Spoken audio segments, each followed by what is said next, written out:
Que dire, que dire. Yo les amis, j'espère que vous allez bien. On se retrouve, bon, on va faire le débrief. Lille 1, Real 0. Première défaite de la saison. Bon, avant le débrief, n'hésitez pas bien sûr comme d'habitude à liker, vous abonner, faire tout ça.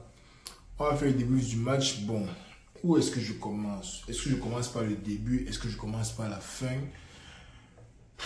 C'est compliqué les gars, c'est compliqué. Ça faisait plus d'un an qu'on n'avait pas perdu. C'est comme si les gens de partout attendaient seulement l'opportunité pour venir cracher tout le venin qu'ils avaient dans la gorge. C'est compréhensible, on apprécie. Mais bon, le Real qui perd pour la première fois en un an face à Lille en Ligue des Champions à l'extérieur. Et c'était un match très bizarre. Like, déjà la formation, bon, je ne vais pas me plaindre de la formation. On avait un 4-4-2, je vais dire, avec au milieu de terrain, bon, la défense on connaît, mais au milieu de terrain, on avait Camavinga qui était de retour, accompagné de Bellingham, Tchouaméni et Valverde. Et en attaque, on avait Vinicius et Hendrick. Bon, déjà la formation, je ne veux pas me plaindre, je ne peux même pas me plaindre parce qu'on a fait avec ce qu'on avait. Ce n'est pas comme si on avait un mauvais joueur percé sur le stade. Moi, je pense juste que déjà, niveau motivation, on n'y était pas. Niveau tactique, on n'y était pas non plus. Like, si on veut jouer en 4-4-2, essayons de jouer comme on l'a fait l'année passée, ce qui a très bien fonctionné. Like, essayons d'avoir un 4-4-2 construit là où tout le monde fait les efforts. Tu avais l'impression dans le match que les joueurs ne voulaient pas faire les efforts. Tu n'as que Bellingham qui court partout. Il est en train de monter, descendre. Tu as un Camavinga qui essaye de faire comme il peut. Tu as Tchouaméni. Bref, niveau tactique, je pense qu'on était assez bien organisé. Mais au-delà de ça, like, moi je ne pense pas que les joueurs avaient la motivation. Il y avait Vinicius que j'ai vu sur l'aile peut-être les 20 premières minutes. Après ça, je ne l'ai plus jamais vu sur l'aile. Je le voyais seulement dans l'axe à côté d'Hendrick. Je ne sais pas ce que les gars causaient là-bas. Mais ça ne sert à rien d'avoir deux buteurs. Si de temps à autre, tu n'as pas un buteur qui décroche et essaie de combiner avec le deuxième buteur, ça ne sert à rien d'avoir deux buteurs. Si chaque fois, tu essaies de trouver l'un des buteurs dans la profondeur. Et c'est exactement ce qu'on a joué aujourd'hui. On n'a eu aucun jeu collectif. Rien de bon niveau ballon au pied. On ne faisait que jouer les longs ballons sur longs ballons. Lille qui ressemblait à Prime Barça 2008-2009. C'était un match très compliqué les gars. C'était un match très compliqué. Je ne comprends pas comment Lille peut venir nous jouer le football de Guardiola comme si nous on ne savait pas jouer au foot. Like, c'est vrai que c'était techniquement pas parfait.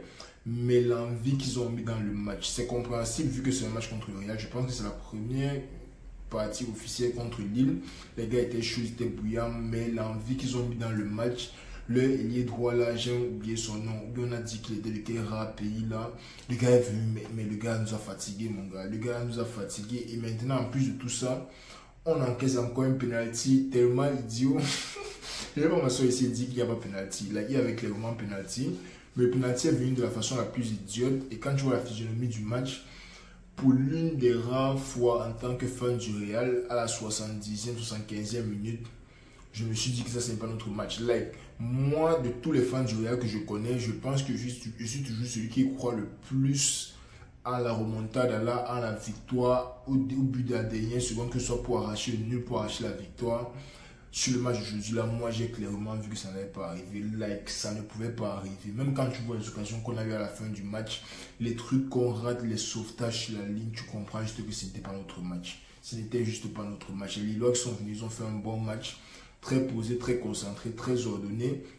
C'est vrai que par moments, ils ont laissé les rares espaces, mais même si ça n'a pas pu concrétiser, parce que pour taper les équipes contre le Real, il faut déjà être miraculé, c'est-à-dire avoir une chance incroyable, avoir un plan de jeu construit, rester concentré tout le match et surtout avoir un bon gardien. Et les Lillois ont eu tout ça aujourd'hui. Ils sont venus avec le plan parfait pour taper le Real et ils l'ont exécuté à la merveille. Quand je pense à leur gardien, like Chevalier, who is that? Chevalier, c'est encore qui? On peut avoir ses stats en Ligue 1 de la saison passée. C'est celui qui a encaissé au moins 40 buts. Mais il arrive aujourd'hui contre le Real et je comprends Emmanuel Neuer. C'est ce que je vous disais dans la vidéo. C'était quelle vidéo que je vous disais ça? C'était la vidéo avant le match d'Atlético. Que dès que les équipes arrivent contre nous, ils commencent à jouer comme si leur vie en dépendait. Et c'est compréhensible. Tout le monde a envie de marquer au Bernabéu. Tout le monde a envie de dire qu'on a joué contre le Real en Ligue des Champions, on les a tapés. Tout le monde a envie de dire que oh, j'ai joué contre le Real, j'ai marqué, mon équipe a gagné, toutes ces histoires-là. Mais pour nous, les fans du Real, c'est frustrant. Ils arrivent tout le temps, les gars. Ça arrive tout le temps. C'est incroyable que voir le match que Lille a joué aujourd'hui. Je suis choqué parce que la semaine prochaine, ou bien dans 2 semaines, ils vont aller perdre contre une fausse équipe comme peut-être Sporting Portugal. Ça c'est choquant, les gars. C'est tellement choquant, c'est tellement énervant. Mais ça devait arriver. Like, quand tu vois le début de saison-ci, ça devait arriver. On devait commencer à perdre les matchs à un moment ou un autre. Certes, l'année passée, c'était aussi compliqué au début, mais maintenant, je peux vraiment admettre qu'on ne joue pas avec la même, je ne sais pas si je dois dire la même sérénité, mais il n'y a pas le truc là qu'il y avait l'année passée. Ça ne veut pas dire qu'on ne va pas gagner la Ligue, hein. Ça ne veut pas dire qu'on ne va pas gagner la Ligue des Champions. Ça veut juste dire que cette saison sera encore plus compliquée que la dernière. L'équipe n'a pas encore trouvé ses marques, en plus avec les blessures à cause des matchs chaque 3 jours. Je pense vraiment qu'il faut du temps aux joueurs. Là, je pense que les joueurs ont besoin de temps pour se reposer. Je ne sais pas s'il y a la trêve internationale qui arrive, mais honnêtement, je ne pense pas. Je n'ai pas entendu un commentateur mentionner ça durant tout le match, mais les joueurs ont besoin de se reposer. Quand tu vois le nombre de blessés, quand tu vois le nombre de joueurs qui n'arrivent pas à jouer 60 minutes, il n'y a rien à faire, les gars. Je ne sais pas pourquoi ils essaient de trouver des excuses. Lille est arrivé, comme j'ai dit, avec le plan parfait. Et ils nous ont tapé. Ils nous ont tapé. Like, si je dois regarder le match en détail, ils n'ont pas eu beaucoup de ballons où ils nous ont inquiétés. Bon, à part l'occasion de Jonathan David au début du match, ils n'ont eu que des miettes. Ils ont eu le penalty avant la mi-temps. Ils ont marqué le penalty. Ils se sont contentés de boucler le match. Like, même en deuxième mi-temps, quand les gars étaient beaucoup plus fatigués, quand on avait beaucoup plus de ballons, on n'arrivait toujours pas à créer les occasions. On n'arrivait toujours pas à créer les décalages.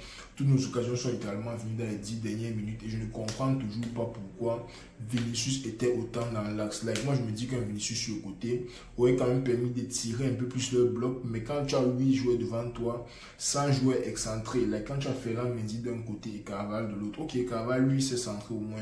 On peut y dégaler le ballon, même 2 fois sur 10, il va centrer, ce sera un bon centre. Ferland Mendy, mais le gars là est tellement nul. Oh boy.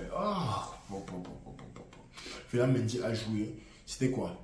45 minutes. Sur 45 minutes, je peux te donner au moins 10 ballons que Ferland Mendy a mal joué. Mais c'est incroyable à quel point le gars là est nul avec le ballon. Donc, Ferland Mendy, c'est peut-être le gars qui me frustre le plus dans le match. Parce que si un gars comme lui était juste un peu plus dangereux, ça aurait créé beaucoup plus d'opportunités pour l'équipe. Mais le simple fait qu'il soit si nul, ballon au pied, ça gâte mais tellement d'actions. Les joueurs ne peuvent pas jouer avec lui parce qu'on sait qu'il va perdre le ballon. Ses contrôles sont mauvais, ses passes sont mauvaises, ses prises de décision sont mauvaises. Même quand il réussit à garder le ballon, c'est toujours avec un peu de frayeur. Je ne sais pas quoi faire de Ferland Mendy. Like, moi, je l'aime beaucoup. Défensivement, rien à dire.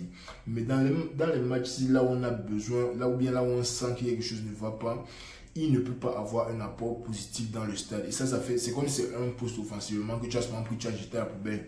Et l'année passée, c'était compensé parce que tu avais un Toni Kroos à gauche, un Toni Kroos qui pouvait aider avec Vinicius, il donnait les bonnes passes à Vinicius dans les bons espaces. Et quand Vinicius était en difficulté, Vinicius avait à se retourner, Toni Kroos était placé là. Maintenant que tu as pris Toni Kroos et que tu as un Tchouaméni qui joue beaucoup plus côté droit, like, moi j'ai l'impression que Tchouaméni joue beaucoup plus côté droit. Et Kamavinga sur le match, il était assez équilibré. Tu vois que la peau d'un Ferland Mendy est complètement... C'est le néant dans le stade, man. Il ne sert à rien, man. Il ne sert à rien. Ah, Seigneur. Mais mis à part lui, Chucky, Hendrick, honnêtement, il a eu son face-à-face. Il n'a pas pu marquer. Il a eu ses 2-3 ballons à gérer offensivement. Il n'a pas pu marquer. Le milieu de terrain, moi, je n'ai pas de problème avec le milieu de terrain. Honnêtement, je n'ai aucun problème avec l'équipe qui a joué aujourd'hui, à part Ferland Mendy et Vinicius. Premièrement, Vinicius parce qu'il n'était pas assez excentré. Ferland Mendy parce qu'il ne sert à rien ballon au pied. Like, moi, ça me manque vraiment d'avoir un joueur qui peut faire le best of both worlds comme Marcelo dans son prime. Là où il pouvait attaquer et défendre quand même. Like, je ne te demande pas d'être un as défensivement, mais quand on est le ballon offensivement, essaye de te rendre utile, mon frère. Essaye de te rendre utile. Et deuxièmement, je ne sais pas pourquoi Rodrigo n'a pas joué le match-ci. Ça, c'est peut-être l'une des choses qui me choque encore plus que Ferland Mendy. Like, Rodrigo, c'est clairement le meilleur joueur depuis le début de la saison. Ok, Mbappé s'est blessé.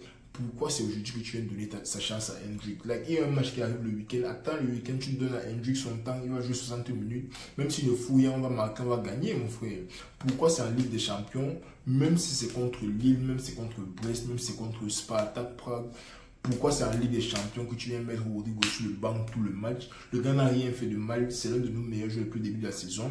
Et tout d'un coup, il ne joue pas. Like, Ancelotti, je n'ai pas envie de douter d'Ancelotti. Je n'ai vraiment pas envie de douter. Là, je suis juste en train de parler parce qu'honnêtement, on n'est plus habitué à la défaite depuis un bon bout. On n'a plus perdu depuis un bon bout. Ça fait tellement bizarre. Et je vais devoir éteindre mon téléphone pour voir tous les salopards qui m'ont écrit tout ce que moi. Mais bon, bref, c'est ça la vie, c'est ça le football. On peut pas gagner tous les matchs. Parfois on gagne, parfois on perd, ce sont les choses qui arrivent en espérant vraiment que l'équipe va trouver ses marques parce que de toute façon la saison a commencé là.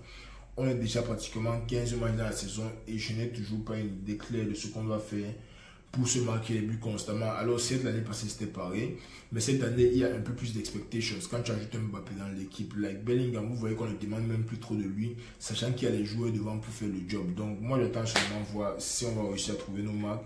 Et le prochain grand test honnêtement sera au Classico. C'est vrai qu'on a un match contre Dortmund avant le Classico, mais pour l'instant le Barça ressemble à la meilleure équipe dans le monde ici. Et ça serait intéressant de voir comment on va gérer contre eux. Honnêtement, si on fait un 2-1 comme l'année passée, moi, ça va pas me déranger. Parce que comme je vous dis toujours, en fin de compte, pour moi, l'important, c'est les 3 points. L'important, c'est la victoire à la fin du match. Mais si on commence à perdre comme ça contre Lille, je ne veux même pas imaginer ce qui va se passer avec contre le Barça. Mais bon, bref, on va voir, on va voir. À part les joueurs dont j'ai parlé, honnêtement, comme j'ai dit les autres joueurs, je n'ai rien à leur reprocher. On va voir ce qui se passe le week-end, les amis. Bon. C'est tout, je pense que c'était tout pour aujourd'hui, c'était tout pour la vidéo aussi. Dites-moi en commentaire ce que vous en avez pensé, mais pour ma part, je ne sais même pas comment vous décrire le match ici. C'était tout pour la vidéo d'aujourd'hui les amis. Donc, je suis tellement embrouillé. N'hésitez pas à liker, vous abonner, faites ce que vous avez fait là-bas en bas. On va se reprendre. Hier, j'étais trop fatigué pour faire le match de Paris. Like, je me suis endormi dans les 10 dernières minutes. Je me suis réveillé le matin, désolé, mais on va tout faire pour sortir et débrief ce week-end. Je serai libre ce week-end. Comme je vous ai dit, on est dans nos nouveaux locaux, donc maintenant, on ne va plus rater le match. Sauf si la connexion me fait chier, parce que pour une certaine raison, bon, je n'ai pas encore le wifi ici. Et pour une certaine raison, le réseau dérange sur ici, donc c'est très pénible de regarder les matchs pour l'instant, même avec mes données mobiles. Mais bon, bref, on va gérer ça, les amis. N'hésitez pas à liker, vous abonner, faites ce que vous avez à faire là-bas. On se reprend samedi probablement pour le match du Real du Barça. Ou s'il y a un choc en première ligue, on est ensemble. Prenez soin de vous.